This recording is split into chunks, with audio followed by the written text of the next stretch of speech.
அரசியல் சாசனம் என்கிற அந்த மிகப்பெரிய ஒரு ஆவணம், அதனுடைய முகப்புரை ஐடியான்னு சொல்லுவோம். இந்த ப்ரோக்ராம் நடத்துறதுக்கான ஐடியா என்னன்னு சொன்னா, நடத்துறவங்களுக்கு ஒரு இருக்கும், நம்ம இத்தனை பெண்களை அழைப்போம், அவர்களுக்கான உறுதுணையா இருப்போம், அவர்களை பொது வாழ்க்கையில பொது வேலைகள்ல சங்கத்துல இன்னும் அதிகமாக இணைப்போம், மக்களுக்கான சேவைகளை முன்னெடுப்போம், மாதிரி ஒரு ஐடியா இருக்கும். அந்த மாதிரி கான்ஸ்டிடியூஷன் சொல்லக்கூடிய அரசியல் சாசனத்துக்கு என்ன ஐடியானா அதான் முகப்புரை. முகப்புரையில 4 பாயிண்ட் இருக்கு. 1 ஜஸ்டிஸ், 2வது ஈக்வாலிட்டி சமத்துவம், 3வது சுதந்திரம், 4வது சகோதரத்துவம். Liberty, justice, equality and fraternity. இந்த 4 விஷயத்துல முதல் ஆஸ்பெக்ட் ஜஸ்டிஸ், நீதி. இந்த நாட்டில் நீதி இருக்கணும்.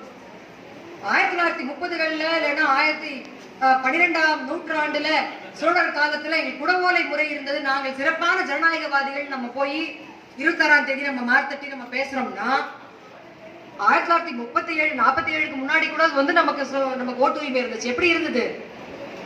படிச்சவங்க BA எல்லாம் முடிச்சவங்க தான் ஓட்டு போடலாம். 5 ஏக்கருக்கு மேல நிலம் வச்சிருந்தா ஓட்டு போடலாம். நிலத்துக்கு வரி கட்டுறவங்க ஓட்டு போடலாம். சர்பட்டமோ ஜமீன்தார் பட்டமோ அதிகமான ஜமீன் வச்சிருந்தா அவங்க ஓட்டு போடலாம். பெண்கள் வரி கட்டுறவங்க ஓட்டு போடலாம். BA BSc படிச்சவங்க ஓட்டு போடலாம். அப்ப இந்தியாவில் 0.1% குறைவாக 0.001% குறைவான பெண்கள் தான் அப்ப என்ன படிச்சிருந்தாங்க? டிகிரி படிச்சிருந்தாங்க. அப்போ நமக்கு ஒரு பாகுபாடான சமத்துவமற்ற ஒரு நிலைமை இருந்தது. அப்ப 1950ல நமக்கு கான்ஸ்டிடியூஷன் வரும்போது அதனுடைய ஐடியா என்னன்னு சொன்னா, எல்லா மக்களுக்கும் நீதியை கொடு. என்ன நீதி? சமூக நீதி, அரசியல் நீதி, பொருளாதார நீதி, justice, social, political and economical. அப்புறம் சமத்துவம், சட்டத்தின் முன் அனைவரும் சமம், சமமான வாய்ப்பு அப்படிங்கிறது. அப்புறம் நம்முடைய லிபர்ட்டி, நம்முடைய சுதந்திரம். இந்த 4 விஷயங்களை பற்றி சொல்லும் போது ஜஸ்டிஸ், நீதியில முதல் நீதி சமூக நீதி. அந்த சமூக நீதிங்கிற வார்த்தையை நம்ம நிறைய கேட்டுட்டோம், நிறைய இருக்கு. ஆனா நடைமுறையில எப்படி இருக்கு? எங்க சமூக நீதி இருக்கு அப்படின்னா என்ன அப்படிங்கிற ஒரு கேள்வி இருக்கு. சமூக நீதி என்றால் நம்முடைய வாய்ப்புகளுக்கான, நமக்கான, நம்முடைய கல்விக்கும் படிப்பிற்கும் வளத்திற்கும் நல்வாழ்க்கைக்குமான வாய்ப்புகளை உருவாக்குவதுதான் சமூக நீதி. ஆக்சஸ் டு ஆப்பர்ச்சுனிட்டி, வாய்ப்புகளுக்கான வழிமுறைகளை சமத்துவமாக உருவாக்குறது தான். எல்லாரும் காலைல 5 மணிக்கு இங்க வந்துருங்க அப்படின்னு நம்ம சொல்றோம்னா, ஒரு பொதுவா ஒரு அறிவிக்கை கொடுக்குறோம்னு சொன்னா 5 மணிக்கு ரொம்ப முக்கியமான வேலை இருக்கு, இல்ல எல்லாருக்கும் பிடிச்சமான வேலை இருக்கு, யாரெல்லாம் 5 மணிக்கு வர முடியும்?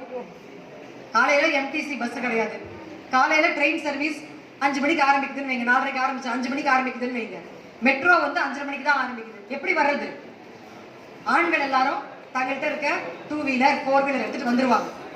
இங்க இந்த எல்லாரும் வாங்கன்னு சொல்ற அந்த அறிவிப்புல காலையில் 4:30 மணிக்கு இந்த இடத்துல இருந்து இந்த பேருந்து, அந்த காரு, இந்த வேன் கிளம்பும்னு சொன்னீங்கன்னா இங்க வர்றதுக்கான ஆப்பர்ச்சுனிட்டி உருவாக்கணும்னா அதான் சமூக நீதி. Access to opportunity. அப்ப பிள்ளைகள் பள்ளிக்கூடத்துக்கு போறோம்னு சொன்னா கல்வி எல்லாரும் கத்துக்கோங்க அப்படிங்கிறது இல்ல, கல்வி கற்பதற்கான வாய்ப்பு. நம்ம சென்னையில இருக்கோம், சிவகங்கையில் இருக்கோம், திருப்பத்தூர்ல இருக்கோம், மதுரையில் இருக்கோம், கோயம்புத்தூர்ல இருக்கோம், பெரிய பெரிய டவுன்ஸ்ல இருக்கோம்னு வச்சுக்கோங்க. இங்க இருந்து 2 நிமிஷத்துல ஸ்கூலுக்கு போயிடலாம். 3 கிலோமீட்டர், 2 கிலோமீட்டர், 1.5 கிலோமீட்டர்ல ஸ்கூல் இருக்கு. தனியார் பள்ளியோ அரசு பள்ளியோ இருக்கு. மலைவாழ் கிராமங்கள்ல இருக்க குழந்தைங்களை பாத்தீங்கன்னா தான் வீட்டுல இருந்து எந்த பக்கம் எவ்வளவு குறுக்குவழியில போனாலும் 5 கிலோமீட்டர் நடக்காம பள்ளிக்கூடம் இருக்காது. அப்ப ஆக்சஸ் டு எஜுகேஷன், கல்விக்கான வாய்ப்பு என்பது நகரத்தில் இருக்கக்கூடிய ஒரு குழந்தைக்கும் மலை கிராமத்தில் இருக்க ஒரு குழந்தைக்கும் எப்படி இருக்கு? இந்த சமத்துவத்தை உருவாக்குறதுக்கு தமிழ்நாடு அரசு ஒரு திட்டம் போட்டாங்க. இப்ப ரொம்ப முன்னாடி இருந்தே போட்டாங்க. எல்லா 3 கிலோமீட்டருக்குள்ளேயும் ஒரு ஆரம்ப பள்ளி, 2 கிலோமீட்டருக்குள்ளேயும் 4 கிலோமீட்டர் 5 கிலோமீட்டருக்குள்ள ஒரு நடுநிலை பள்ளி, 6 கிலோமீட்டருக்குள்ள ஒரு மேல்நிலை பள்ளி, 8 கிலோமீட்டருக்குள்ள ஒரு உயர்நிலை பள்ளி, ஒரு மேல்நிலை பள்ளிங்கிறது இருக்கணும். அப்போ எந்த குழந்தையா இருந்தாலும் 5 கிலோமீட்டருக்கு மேல தாண்டறதுக்கு முன்னாடி பள்ளிக்கூடம் வந்துடும். இதுதான் சமூக நீதிக்கான ஒரு அம்சம். இப்படி நம்ம இந்த உதாரணத்துக்கு ஏன் சொல்றேன்னா, இங்க இருந்து பெண்களுக்கு இருக்க சமூக நீதி பற்றி நம்ம பேசுறோம். பெண்கள்லாம் சிறப்பா இருக்காங்க, சொன்ன பேச்ச கேட்கிறோம், நீங்க உங்களை பார்த்துதான் நாங்க இருக்கோம், நீங்க தான் அழகு, நீங்க தான் சிறப்பு, இதெல்லாம் ரொம்ப கேட்டுட்டோம். அப்பா புளிச்சிச்சு நம்ம காது. நம்ம அழகா இருக்கிறோம், சிறப்பா இருக்கிறோம், அருமையா இருக்கோம்னு சொல்லும் பொழுது 2 விதமான விஷயங்கள் நடக்குது. ஒன்று, இயல்புக்கு மேலாக பெண்களை தூக்கி வைப்பது, குளோரிஃபையிங். உங்களை போல உண்டா? பெண் தெய்வம், பெண் ஆறு, பெண் கடல், மலை, பூமி தாய், பூமா தேவி எல்லாம் நீங்க தான். இன்னொரு பக்கம் ஆணவ கொலை. நம்ம கல்யாணம் பண்ணிக்கணும்னு முடிவு பண்ண ஆணவ கொலை அவ்வளோ வேணாம். நமக்கு தெரிஞ்ச ஸ்கேன் சென்டர் இருந்தா வயிற்றுலேயே குழந்தை முடிச்சிடலாம். நம்ம ஒரு கருவை தெரிவு செய்து கொள்வதில் ஆணா பெண்ணான்னு தெரிவு செய்வதற்கான சட்டம் வந்துருச்சு. மருத்துவர் இங்க இருக்காங்க. ஆனாலும் கூட பிரைவேட் ஹாஸ்பிட்டல்ஸ் எப்படி எல்லாம் பண்ணாங்க தெரியுமா? இப்ப கொஞ்சம் குறைஞ்சிருக்கலாம். அம்மா ஸ்கேன் எடுத்துட்டோமா, வெள்ளிக்கிழமை வாங்க ரிப்போர்ட்டுக்கு அப்படின்னு சொல்லுவாங்க.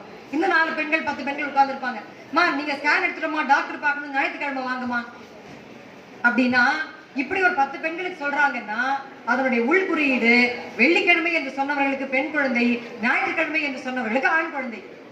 இப்படி எல்லாம் கண்டுபிடிச்சாங்க. அப்புறம் 1980ல இந்தியாவிலும் சரி ஐநாவிலும் சரி காணாமல் போன பெண்கள், missing children, missing girl child கேட்டாங்க. ஏன் அப்படி கேட்டாங்கன்னா 1927க்கும் 1972க்கும் இடையில குழந்தைகள் பிறப்பு விகிதத்துல ஆண் பெண் விகிதாச்சாரத்துல 1000 லைவ் பர்த் ஆண் குழந்தைகளுக்கு இருந்துச்சுன்னு சொன்னா 979 பெண் குழந்தைகள் இருந்துச்சு. 1972 வரும்போது 27ல அவ்வளவு அதிகமா இருந்தது. 72ல வரும்போது 1000 மேல் லைவ் பர்த்துக்கு 927 பெண் குழந்தைகள் ஆயிட்டாங்க. இது அப்படியே சில இடங்கள்ல குறைஞ்சு பஞ்சாப்ல சில மாவட்டங்கள்ல 750 பேர் தான் பிறந்தாங்க. அப்ப காணாமல் போன பெண் குழந்தைகள் எவ்வளவு பேர் அப்படின்னு சொன்னா லட்சக்கணக்கா இருந்தாங்க. அப்ப பிறப்பதற்கே உரிமை இல்லாம இருந்தது. அப்ப பிசிபி என்டிடி ஆக்ட் ஒரு ஆக்ட் வந்துச்சு. குழந்தைகள் பிறப்பதற்கு முன்னாலேயே கருவில் இருக்கக்கூடிய விஷயங்களை பற்றி தெரிந்து கொள்வதற்குமான அதற்கான